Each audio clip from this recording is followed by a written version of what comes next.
think this world isn't big enough for the both of them. But we assure you, it is. But little greatness.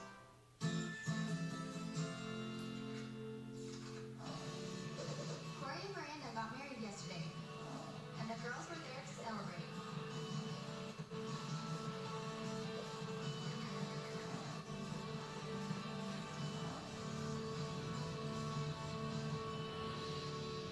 There's your new piece of paper. Hold the pay. Good job. She's just really tired. Yeah. Is this what you thought it'd be like to be married? Yeah, I love it. I wouldn't change any of it. Have two kids and all that. Wouldn't change it for the world. It's definitely different than the 22-year-old's lifestyle. We're just grown ups. Yes, we are.